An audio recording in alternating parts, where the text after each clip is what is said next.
أرسل رسوله بالهدى ودين الحق ليظهره على الدين كله ولو كره المشركون. أشهد أن لا إله إلا الله وحده لا شريك له، وأشهد أن سيدنا محمدا عبده ورسوله صلى الله عليه وعلى آله وأصحابه وسلم تسليما كثيرا. عباد الله، اتقوا الله تعالى وامتثلوا أوامره، واعلموا أن محبة الرسول صلى الله عليه وسلم هي من أوثق عرى الإيمان، وحبه صلى الله عليه وسلم ليس بالتغني بشمائله والتمده بفضائله صلى الله عليه وسلم في جميع أفعاله وأقواله وأخلاقه والحذر من مخالفته. إن حقيقة محبته صلى الله عليه وسلم تفوق كل محبة، وتفوق حب النفس والمال والولد. فقد ثبت عن أنس رضي الله عنه أن رسول الله صلى الله عليه وسلم قال: لا يؤمن أحدكم حتى أكون أحب إليه من ولده ووالده والناس أجمعين.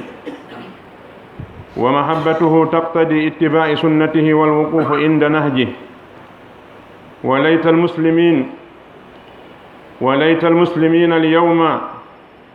يستفيدون من هذه المناسبات المجيدة فيصححوا ما فسد من أفعالهم وأقوالهم، لتكون على نهج كتاب الله وسنة رسوله صلى الله عليه وسلم، ويقلعوا عما هم فيه من المعاصي والغلافات، ويفهموا سنة رسول الله صلى الله عليه وسلم وسيرته، ويجتمعوا عليها فتأتلف قلوبهم، فيعملوا بها طوال حياتهم كما جرى على ذلك عمل السلف الصالح من هذه الأمة. يتي الله سبحانه وتعالى أودو الله تودو هندي يتيري يتم كانكو الله سبحانه وتعالى moƴƴorɗo e meɗen nulgol nulaɗo makko on, nulramo kaɗo diina e peewal fii o feññin ɗum e hawre diinaji ɗin fuu. seedo ala reweteɗo e gonga si wona kanko allahu subhanahu wa ta'ala, kala ko neɗɗo rewi ko wona allah ko mere woni rewde, woni ko malaika, woni annabajo, woni jinna, woni waliyajo, woni kala ko neɗɗo rewi ko wona allah ko fenande woni rewde. o rewi ko waɗantamo faale makko, dandatamo ko huli. to seedo oɗo kohojo meɗen nelaɗo meɗen muhammadun sallallahu alayhi wa sallam, oɗo ko jiyaɗo allah. si o woni jiyaɗo allah, o wonta kafidiɗo allah. si o wonali kafidiɗo allah, ko kanko ɓuri yimɓe ɓen fof moƴƴude, goɗɗo goo wonɗo sengol e makko wawata kafude allah hande kadi. ko nulaɗo makko mo o suɓi o nuli e meɗen. en toro allah subhanahu wa ta'ala yo juule e nelaɗo e ɓengure maɓɓe nden e sahabaɓe maɓɓe ɗen e kala jokkuɗo pewal maɓɓe hadal ngal daro. jeeyaɓe allah hule allah subhanahu wa ta'ala hulironmo ñentingol yamiroje makko ɗen, ko waɗi kala neɗɗo wiiɗo hoore muɗum uddituɗo hunduko mo wiino hula allah, tawi o watta ko allah wi yo waɗe kon, o accata ko allah wi yo acce kon, haray o fenay. gongingol ko wiiɗa kon hiɗa hula allah, ko si a jaɓi a waɗi yamiroje makko ɗen, embere ko hattanɗa kon haluta ko hattana kon. a jaɓi a acci haɗoje makko ɗen, ɗum haray a woni hulowo allah ko gonga maɗa. kono a wi hoorema hiɗa hula allah, kala ko allah wi yo waɗi a watta. a wi hoorema hiɗa hula allah, kala ko allah haɗi a accata, ngol konngol ma ɗo ko attuto andugol ko fenade ko an, sabu a ɗayni hoorema. idan hulen allah subhanahu wa ta'ala hulirenmo jaɓugol waɗa ko wi en yen waɗu kon, ande wona moƴƴere makko kanko allah woni e ɗum, ko moƴƴere men enen. huliren allah accugol ko haɗi kon, ande wona lorra o huli ha o haɗi en ɗum, ko lorra o hulani en ha o haɗi en ɗum kala ko Allah wima wata a waɗu so a waɗi lorratamo hay fus ko an lorrata a waɗɗo idan jaɓu anda ko moƴƴere ma an anden haray Allah subhanahu wa ta'ala e hikma makko on e yurmede makko nden e nunɗal makko ngal o waɗani hoore makko haqqeji ɗi tawata ko kanko tunji o kafatake e majji mo kafidimo e majji haray o sirki haray o perdi o waɗani nelaɗo mo o suɓɓi o nuli e men on kadi haqqeji ɗin ɗon ko haqqeji nelaɗo tun goɗɗo goo waɗantake ɗi mo wona nelaɗo sallllahu alayhi wa sallam haysi ko hontode o janngoyi haysi ko hombode o woni haysi ko hontode o hoola gooto jonnatake haqqeji nelaɗo ɗi o waɗani mawɓe men jibin ɓen haqqe e hoore me en o waɗani en haqqe e hoore maɓɓe o waɗani mo resuɗa on haqqe e hoore ma o waɗanma haqqe e hoore makko o waɗan siɓɓe ma ɓen haqqe e hoore maɗa o waɗani ɓe kamɓe kadi haqqe e hoore ma idan kala no waɗana ko hana waɗanede si a ƴetti haqqe ɓeygu ma on a wiya jontama nene ma gasay idan ko la budda jaɓa jonta kala jon haqqe makko wakkilare maɗa ndin fuu e soobinare ma ndin fuu yo taw a ƴettay kala haqqe jontamo joom makko si a wakkitike dolokima a soobinike ha a ƴetti haqqe Allah on a jonni nelaɗo a perdi si a ƴetti haqqe nene baba inna jonna ɗum nelaɗo a perdi kala ko ma jaɓa jonnita ɗum haqqe muɗum idan nelaɗo sallllahu alayhi wa sallam no jeeya e haqqeji maɓɓe ɗin e hoore men yiɗugol ɓe yiɗugol nelaɗo ko haqqe nelaɗo e hoore men sabu sa yiɗa goɗɗo a ñembatamo a tampata fi makko a tampata fi ko makko kon kadi ko ha sa yiɗi nelaɗo sallllahu alayhi wa sallam a yiɗata wa'ude sina no nelaɗo wayi noon a yiɗata wadde sina ko nelaɗo waɗi kon a heɓata goɗɗo goo mo ñentinɗa siwana nelaɗo sallllahu alayhi wa sallam a heɓata goɗɗo goo mo mawninɗa sengo dow nelaɗo sallllahu alayhi wa sallam sino Allah subhanahu wa ta'ala haray yiɗugol nelaɗo sallllahu alayhi wa sallam ɗum ɗo no jeeya e piɓle gomɗinal ɓurɗe mawnude ɗen yiɗugol nelaɗo sallllahu alayhi wa sallam wona yimugol manta jikkuji maɓɓe ɗin e golleji maɓɓe ɗin no ɓe wa'uno noon fewdo gurdam maɓɓe cooba ɗum wona ɗum woni yiɗugol nelaɗo yiɗugol nelaɗo sallllahu alayhi wa sallam tigi tigi mum on no ɓuri ɗum yiɗugol nelaɗo sallllahu alayhi wa sallam no ɓuri yiɗugol hoore muɗum no ɓuri yiɗugol jawdi mum ndin no ɓuri yiɗugol ɓiɗɗo mum on e ɓeygu muɗum nelaɗo sallllahu alayhi wa sallam tabiti e hadis mo Anas radiallahu anhu o filli o wi wondema nelaɗo sallllahu alayhi wa sallam ɓe maaki la yuminu ahadukum hatta akunu ahabbu ilayhi min waladihi wa walidihi wannasi ajmain goto e moɗon heɓata gomɗinal timmungal sina ñande tawi min Muhammad miɗo ɓuranimo hoore makko ñande tawi min Muhammadu miɗo ɓuranimo ɓiɗɗo makko on e ɓeygu makko miɗo ɓuranimo yimɓe ɓen fuu nden ñande haɗa imanu makko on timmi fannin hiɗa yiɗi hoore ma ɓuri nelaɗo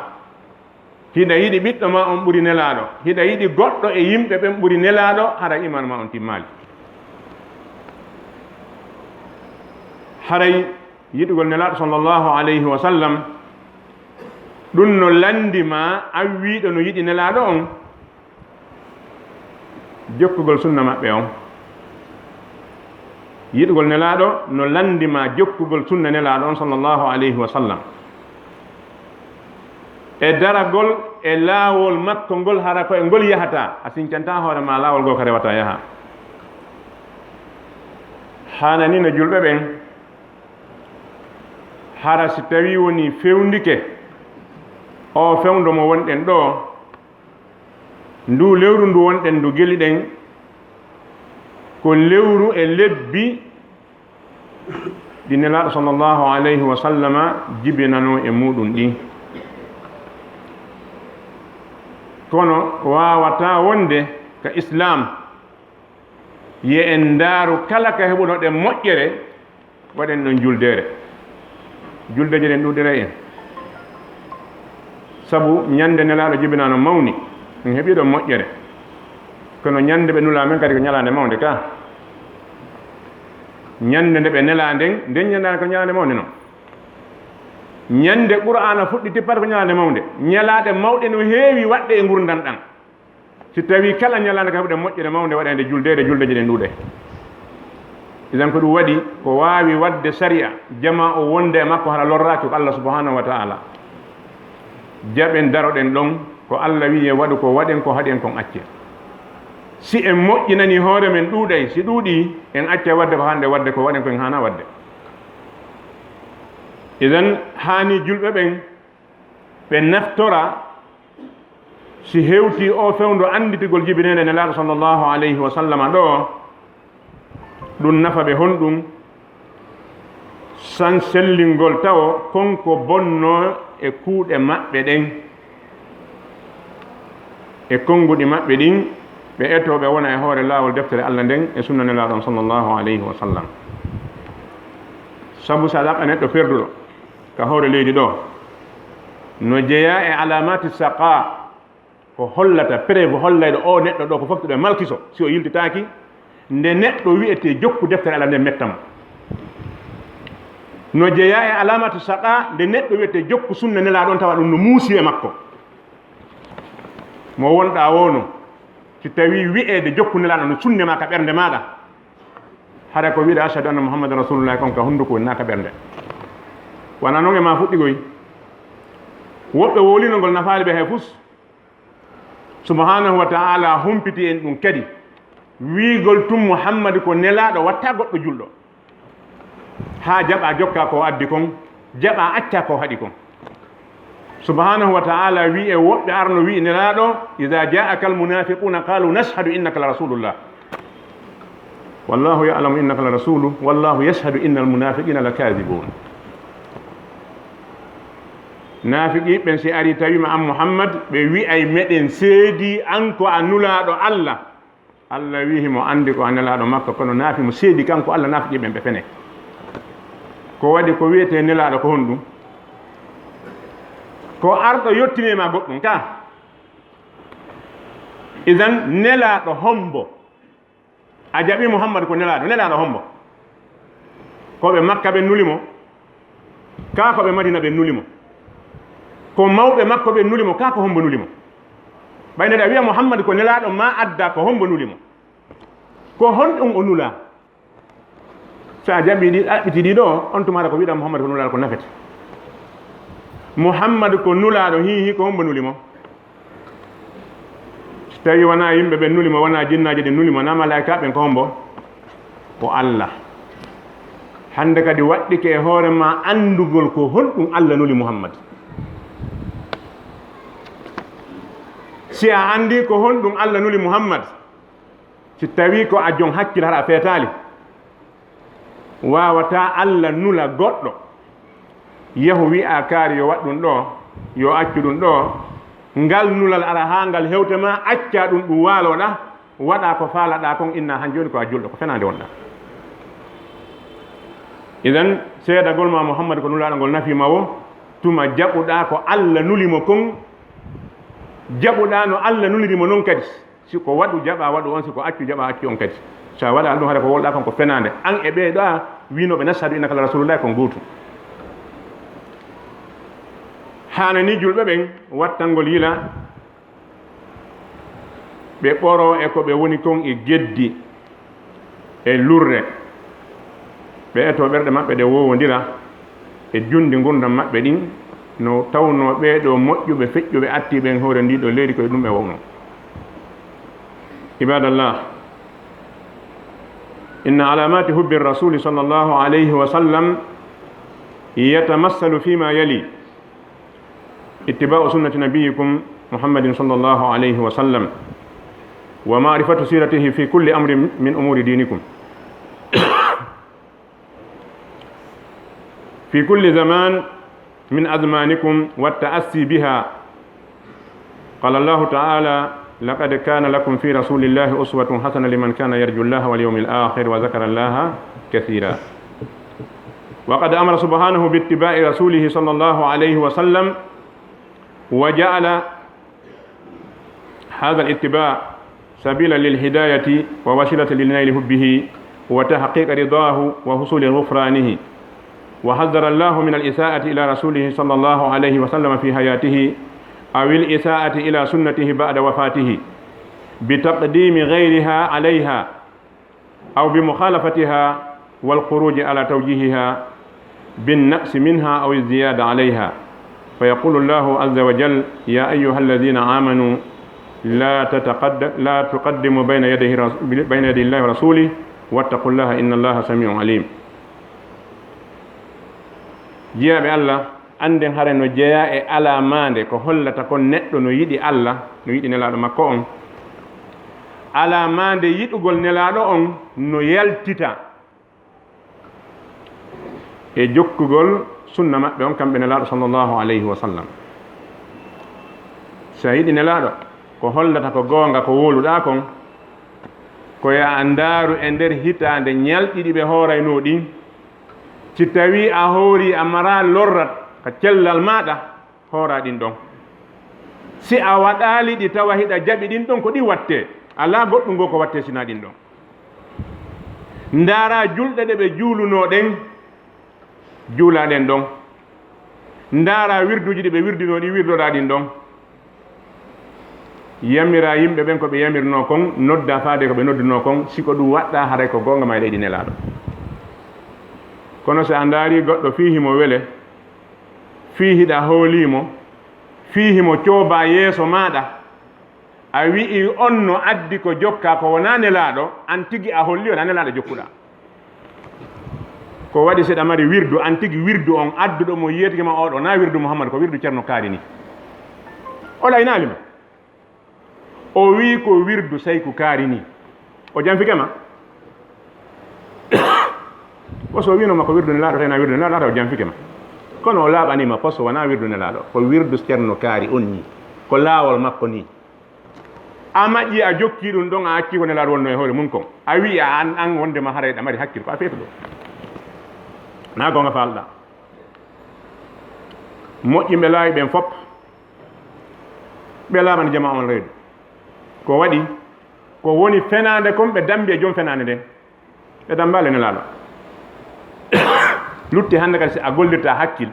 tawi ko beele ɗen gollirta, waɗi hakkil koko Allah waɗi ɗum baniɗo adama koko yiiɗa goonga e fenade. si tawi an haqqille ma ɗe wawata peesude señdira goonga e fenade,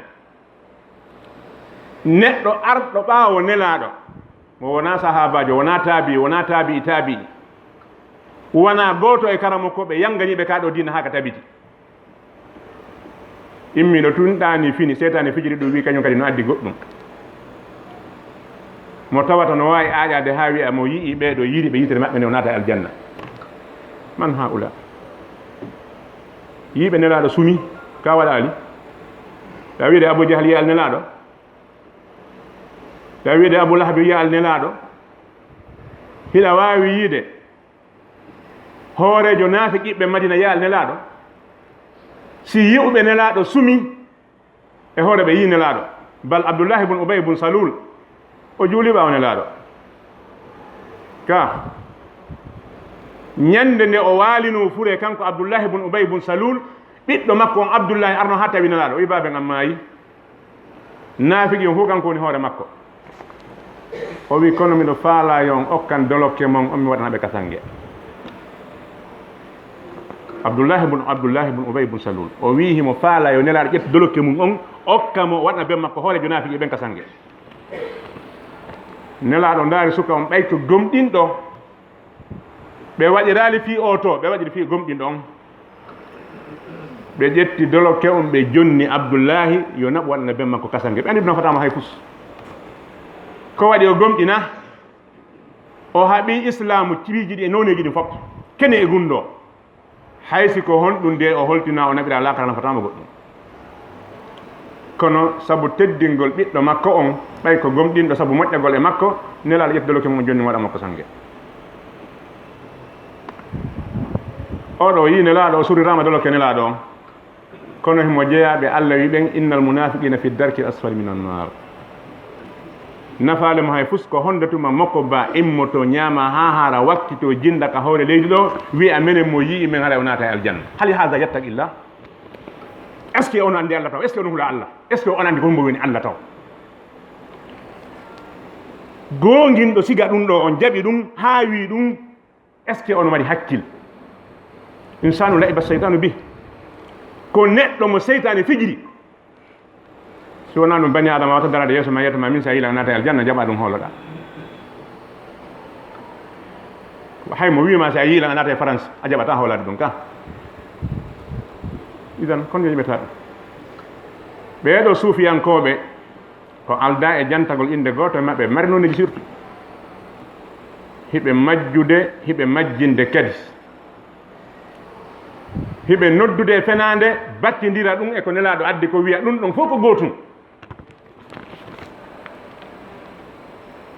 ɓe ñawirta sunna nelaɗo on ɓe ñentinta sunna nelaɗo on ɓe hoorata ko nelaɗo hoorayno ɓe ɓornota no nelaɗo ɓornorno ɓe mbadinorta no nelaɗo mbadinorno bal yiwgol mbadinɗo mbadi nelaɗo metta ɓe ɓuuri yigol seytane yaddawna bi annahum muslimun tawi goɗɗo nelaɗo sallllahu alayhi wa sallam ko kamɓe maaki ɓawde Allah seeditaniɓe wonde ko ɓe makata konko wahayu wona beleɗe ɓe maaki julɗo gorko yo accitu ndeware mum ɗo taw femmude tawa yiigol waɗɗo ɗum no mette ma ɓuri yiigol seytane est ce que ɗe ɗi nelaɗo ko gonga ma ko gonga ma haysi saksiya neɗɗo no mette kono ko woni e makko kon tawata ko diina to ɗum ɗo mette no wawi neɗɗo o mette ma na ella sabu kuuɗe makko bonɗe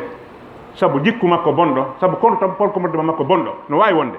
kono ko woni e makko konko tawi ko diina ta añu ɗum ɗon ta aybin ɗum ɗon sadi abini diina kana kanko aybinɗa ko diina kam ɗa aybinde idan yiɗugol nelaɗo sallllahu alayhi wa sallam go'o tawo ko hollata hiɗa yiɗi nelaɗo ko si a jaɓi a jokki sunna maɓɓe on andugol siira maɓɓe on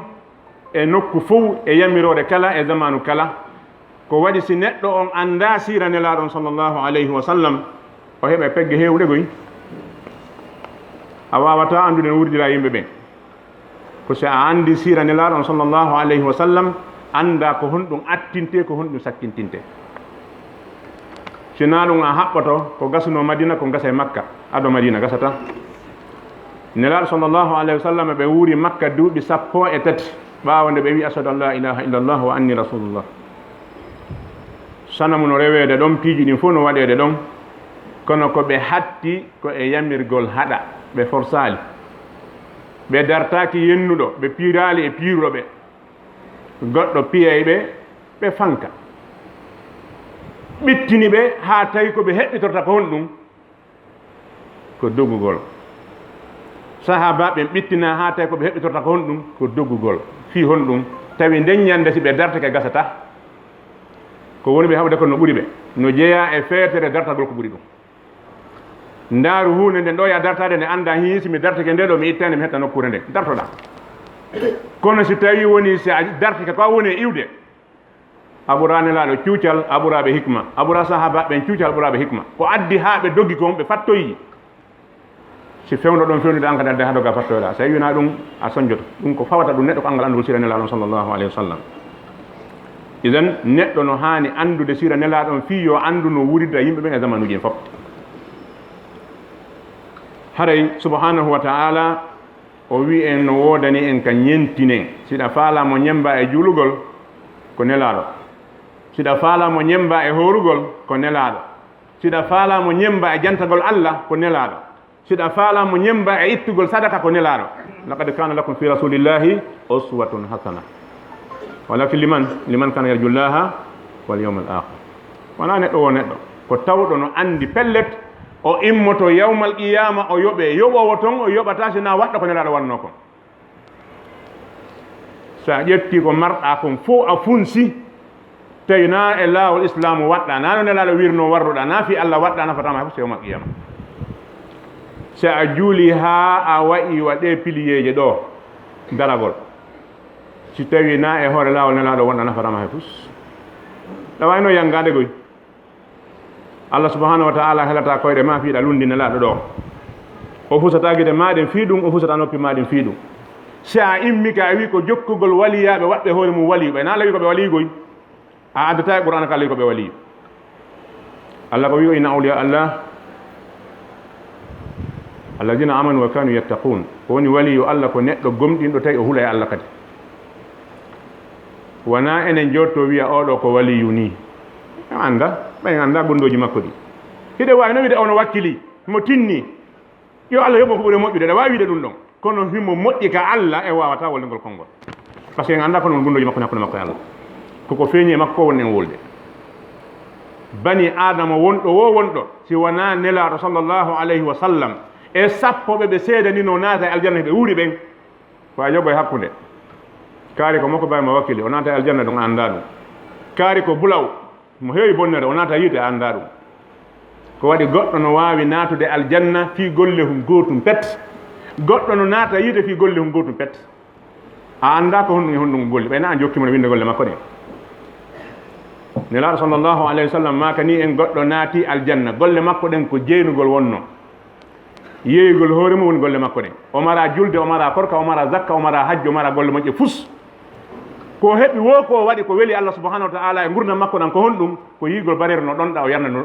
sabu Allah sabu yurmede waɗiri ɗum ɗon sabu nde yurmede nde holli ɗon Allah holli mo ɓuurimo jogade yurmede ɓe maka ni en goɗɗo naati yiite wona angal juulugol wona angal horugol wona angal zappugol ko naadi mo yiite ko hunƴendi makko ndi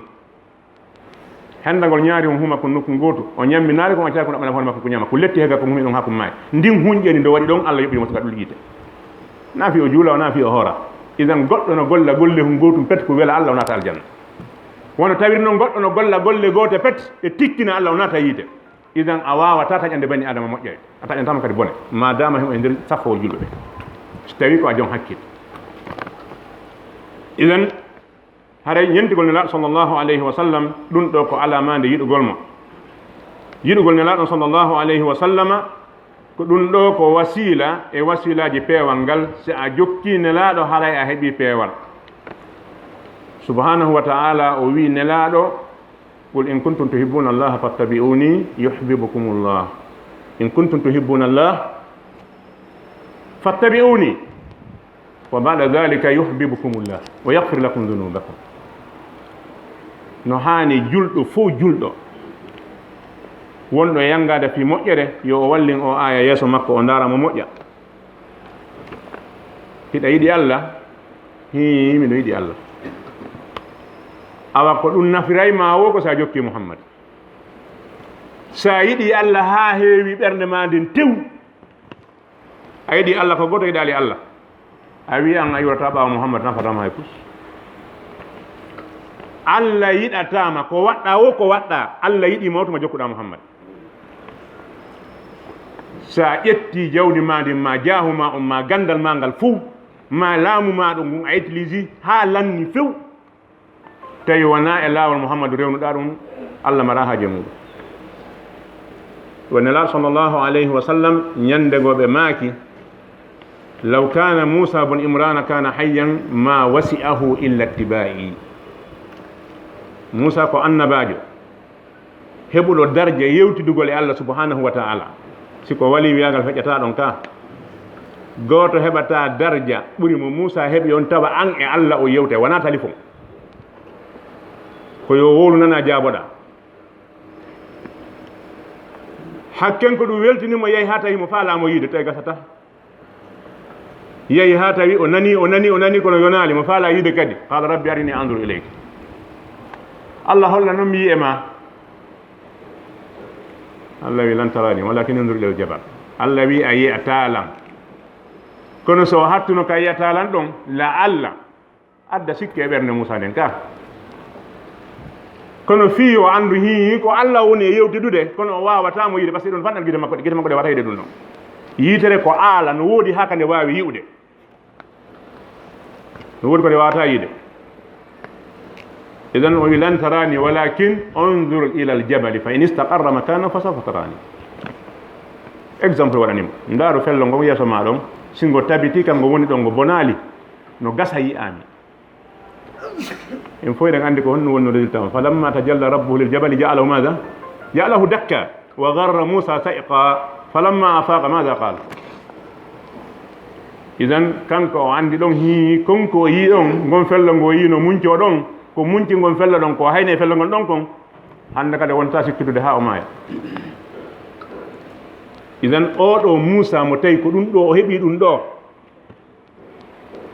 ko o nelaɗo wi ñande mi nula nden min Muhammad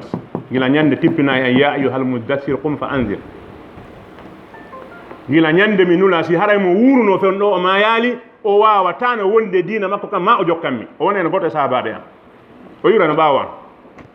idan si tawi hay Musa sino wuruno wawata wonde diina mo kam sina o jokka Muhammad ko honde tuma goɗɗo iwata ɓawa Muhammad o janga qur'ana seeɗa o wallina ɗa o janga hadis seeɗa o wallina ɗa o moƴa o inna mi woni waliyu ko mi woni jokketeɗo na Muhammad laiba bihi cheytan cheytane fijirimo si makko ba iwmi ke inni adna mi fotti e nelaɗo yaqazata lama naman andi ko ɗo ɓuri liɓude hoore makko sabu nelaɗo no maaki mo hoyɗilan ko min o hoyɗi cheytane nandindinta ko yam siko ɗon o yaruno hara noon siktini seeɗa hara no wonno ka yeddodire ka kono o pottini ɗum few par ce que a hoyɗi nelaɗo ɗayi Muhammad ko Muhammad yiɗa seytane wawata ndenditinade nelaɗo sallllahu alih wa sallam idan o wi kanko hoyɗa nelaɗo few sappo nanda e gonga o wi min fottu mi yiiɓe mi ɗanaki i ɓawo hon ɗum ɓawo duuɓi wulure fawɗi nelaɗo surra ɓawo duuɓi wulure fawɗi o fotti e nelaɗo kadi dama jaɓe fottigoy Marok ɗo ɗon ɓe fotti ɗon o hendi salatul fatih hakkil no jaɓa ɗum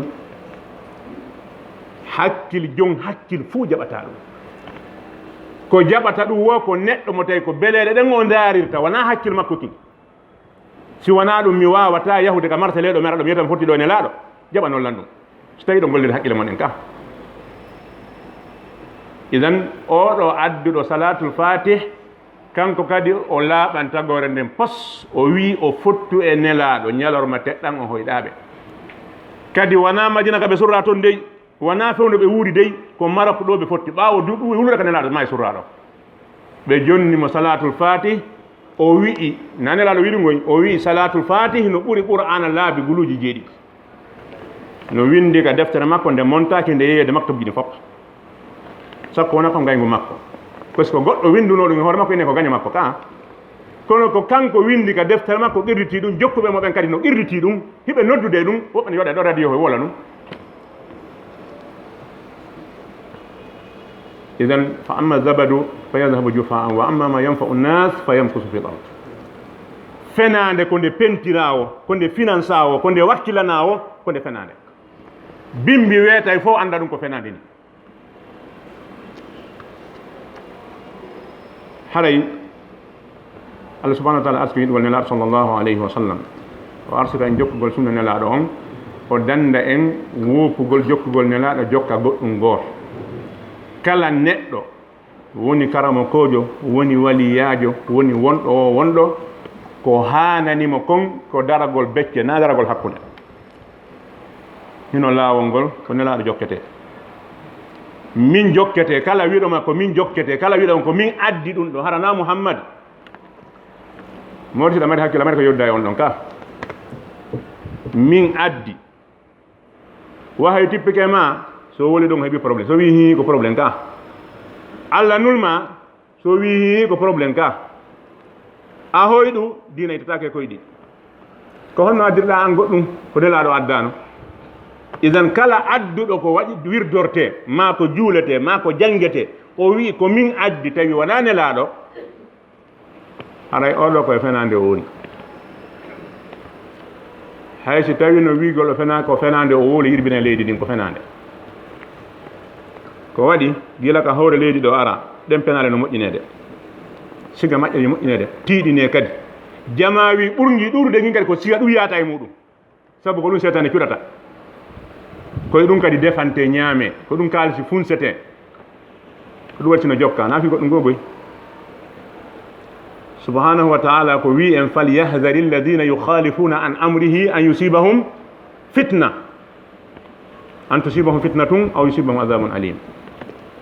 yo rento ɓe wonɓe e lundade nelaɗo sallllahu alayhi wa sallam wata fitna heɓuɓe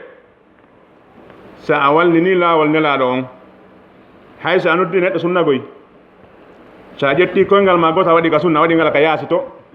a wi ko neɗɗo sunna ko gotal natirɗa nder to ko welma kon e ko nelaɗo addi kon a ñentinayi ɓe muɗum ko hawre beleɗe maɗa ɗen kon ko hawrali e beleɗe ma kon a ñentinta kiɗa jeeya e yewtaɓe ngol konngol falyahdari alladina yukhalifuna an amrihi an tusibahum fitna joni yaha e sirku idan ɓaawo ɗum kadi ko honɗum wonta tan ko lette hara hanana neɗɗo hanana goto e meɗen heɓugol neɗɗo mo jokketen ko wona nelaɗo sallllahu alayhi wa sallam aqul qawli hada wa astaghfiru lakum fastaghfiruhu innahu huwa al-ghafuru rahim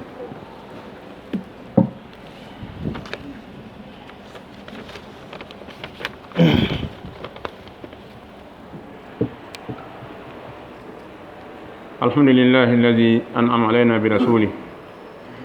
أشهد أن لا إله إلا الله وحده لا شريك له وأشهد أن سيدنا محمدا عبده ورسوله صلى الله عليه وعلى آله وسلم عباد الله إن طاعة أمر النبي محمد صلى الله عليه وسلم سبب لدخول الجنة فعن أبي هريرة رضي الله عنه أن رسول الله صلى الله عليه وسلم قال كل أمتي يدخلون الجنة إلا من أبى قيل ومن يأبى يا رسول الله قال من أطاعني دخل الجنة ومن أصاني فقد أبى وما أكثر الذين يتمنون الجنة بأقوالهم ويأبونها بأفعالهم يتي الله سبحانه وتعالى قالوا الله متيم هند يتده موادكو يتده den toromo kanko Allah subhanahu wa ta'ala yo juule nelaɗo e ɓengure maɓɓe nden e sahabaɓe maɓɓe ɓen o hisnaɓe juulugol e nelaɗo ko hunde nde tawi hiɗen hani wattandila e muɗum hananama an neɗɗo julɗo wonde leere timmuɗo hara juulale nelaɗo sallllahu alayhi wa sallam ko waɗi moƴƴere ko marɗa e mum kon ko ɗum ɗon tun heɓata ɗum ɗo nelaɗo sallllahu alayhi wa sallam ɓe maki man salla alayya salatan sallallahu alayhi biha asran mo juuli e hoore an julde wootere pet Allah juula e hoore makko yoke muɗum coggu mum laabi sappo joni noon so tawi woni a heɓe ɗum ɗo hananama weltinagol idan hare no hani hebbinen juulgol ene laaɗo sallllahu alayhi wa sallam wona ka hewtiti jibinede maɓɓe tun fotteten ka juulude juula ene laaɗo ine nde yiɗi ne laaɗo wona ɗon tun fotteten fonten qur'ana rewtoɗen waɗen katmutoroɗen mbuuɗi inne hene yiɗi nelaɗo si tawi ko ni woni giggol nelaɗo ngol ara nelaɗo mbaɗa gueɗo e hoore leydi ni hannde kadi tawi hitande nden fuu ko nde sabbodu paran dari nde paran ɗimmuru dari e nder paran ɗimmuru ndun fof kadi nandu fof mayri ko jemma hum gootum sappo no wedde sappoji ko ɗo fette ene jan julta e nelaɗo ko ɗo jangguede qur'ana mante nelaɗo wiya hiɗa yiɗimo mo waɗa ɗo haɗa naka julɗo o jeeya ngol konngol jommum no hani waten le maggol moƴƴa ɓeɗo makko mbaɓe ɓe tawi ko siga ɗi woni konnguɗi maɓɓe ɗin ɓe darto kalanduye maɓɓe moƴƴa ɗi si ɓe yiɗi nelaɗo eɓe andu ko hono nelaɗo yiɗirte wona waɗu wiigol tumiɗo yiɗi haray ɗoftagol yamirore nelaɗo on sallllahu alayhi wa sallam ko sabu e sabuji natugol aljanna wono arde e oɗo maku mo filli ɗum oɗo sahabajo nelaɗo sallllahu alayhi wa sallam tedduɗo abu hurairata radiallahu anhu wa ardah o wi wondema nelaɗo sallllahu alayhi wa sallam ɓe maaki kala mofte anɗen naata e aljanna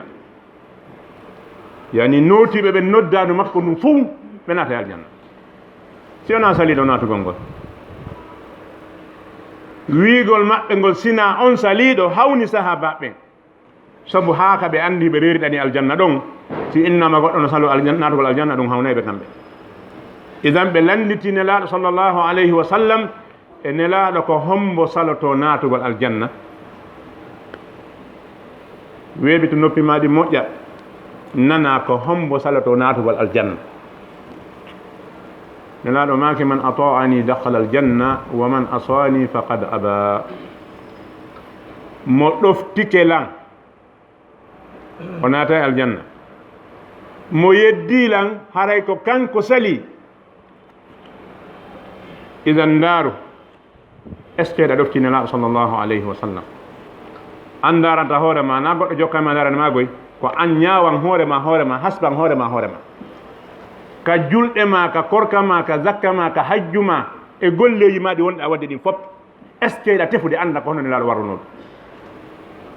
ka aymoto to waɗa ɓaya tawino waɗede isen waɗugol ɗedewe aada nafata fus sa juuli aada a hoori aada a okki aada a hajjoyi aada tawi wona ibada wonɗa e wadde nafatama hay fus fi tun a tawi no waɗe a waɗi a tefa honno wardate honde watte honto watte haji ma alay ɗum an idan haɗay ko aada wonɗa e wadde wona ibada ɓe maaki mo yeddilan haray ko on sali haray ñentigol nelaɗo on sallllahu alayhi wa sallam ɗum ɗo woni nafoore nden ko ɗum ɗo woni moƴƴere nden e woni noon ñentimɓe nelaɗo o tawa ko yiɗi fuu ka soodugol yeeya ñentigol nelaɗo on tongoy nelaɗo ha hande metti nanali soodowo yeeydugol e hunduko mettugo na ñentigol nelaɗo bal hiɗa wawi yeeyude goɗɗo noddorama ka diina ma ka yeyatama ɗum wa kadalika ka soodugol neɗɗo ɗo ñentini nelaɗo ka soodugol argol haɓɓo fannimo sodanta on perdala sodantamo na ñentigol nelaɗo noon no woodi woɓɓe ɓe ƴoƴi haa ɓe wihi ɓe ƴoƴi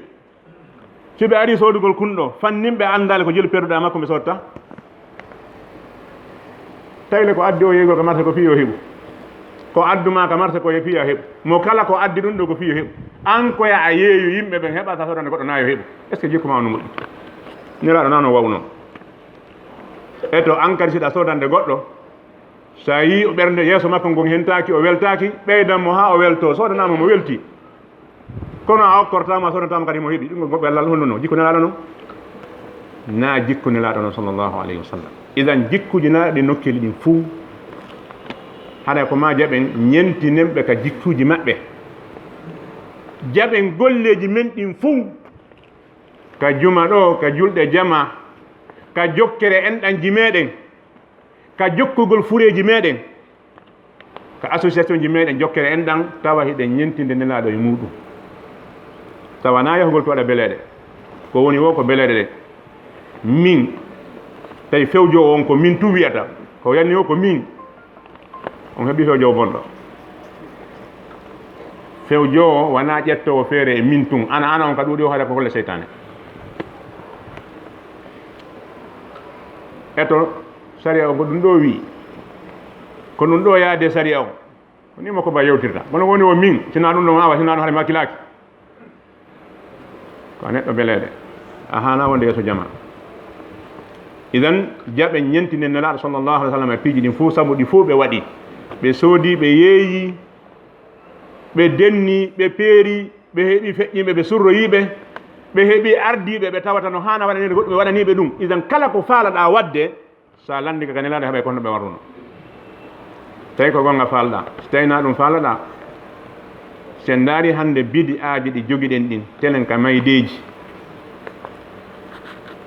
no hulɓini hafi makko baɓe fottaɗo jooɗe a hihi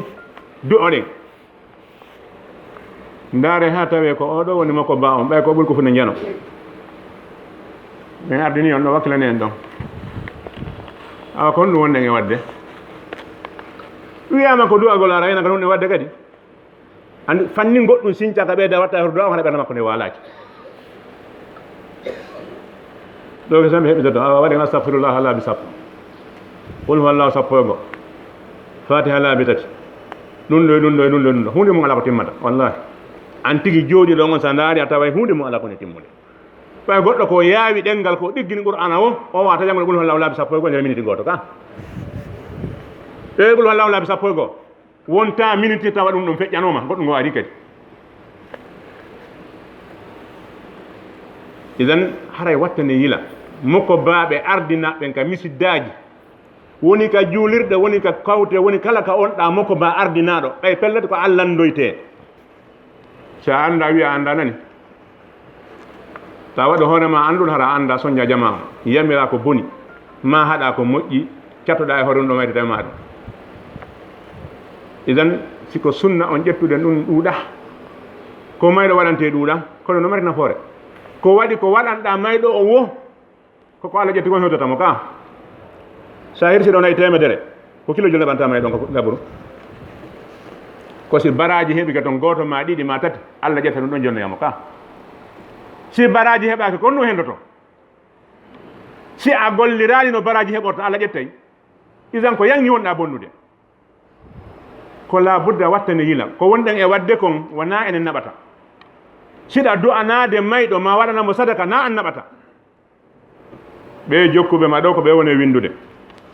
kiraman katibina ya'lamuna ma taf'alun hiɓe andi ko wonɗon e wadde kon ko hawre sawaba kon ɓe winde ko sawaba ko hawra sawaba kon ɓe winta sawaba sa waɗi no warrataka kaga bakkatu ɓe windata sa waɗi ko watte no warreteno ɓe windaka baraji idan a yangoto ha ronka sa lundi ko sunna nelaɗo on a yi'ata hande a yewita ɗum kadi janggo mo waɗanta on kadi yiyata kono yangi bonnugol mere idan wi'en ko mawɓe men ɓe wino kon aldande sikkude gayni hara gaynaji si neɗɗo sikkino e hoore laawol tawi o ala e laawol ko masibo subhanahu wa taala koy waman yusaqiqi rasula wa yattabi gayra sabili lmuminina nuwalli min ba'di ma tabayyana alhuda nuwalli ma tawalla nusli jahannam kala lundiɗo nelaɗo on o innale hunde wotere ko kala lundiɗo nelaɗo e piijini fof kala lundiɗo nelaɗo on o jokki laawol ko wona laawol sahaba ɓen ɓaawo nde goonga on ɓanganimo o andi pellete ko ɗum ɗo nelaɗo sahaba e wonno e hoore muɗum Allah wimin jokkinama ko jokki komin naadamo jahannam isan aldandu makko ba yangade ɗo bimɓe kikiɗe yaha jokkere en ɗanji ñande o no perdi tan muɗum tawa ɗum ko mere wonata eto golla ko fanɗi o tawa ko fi Allah gollirɗa golla ko fanɗi o hara kono gollirte no gollirɗa eto mbuɗuma on ka o yahata o ɗuuɗi o fanɗi hara kono laawol wi'iɗi noon hara hetto e yawmal qiyama hara na yangere bonnere tum ربنا تقبل منا انك انت السميع العليم وتب علينا انك انت التواب الرحيم اللهم ارنا الحق وارزقنا اتباعه وارنا الباطل وارزقنا اجتنابه برحمتك يا ارحم الراحمين اللهم حبب الينا الايمان وزينه في قلوبنا وكره الينا الكفر والفسوق والعصيان واجعلنا اللهم من الراشدين برحمتك يا ارحم الراحمين سبحان ربك رب العزه عما يصفون وسلام على المرسلين والحمد لله رب العالمين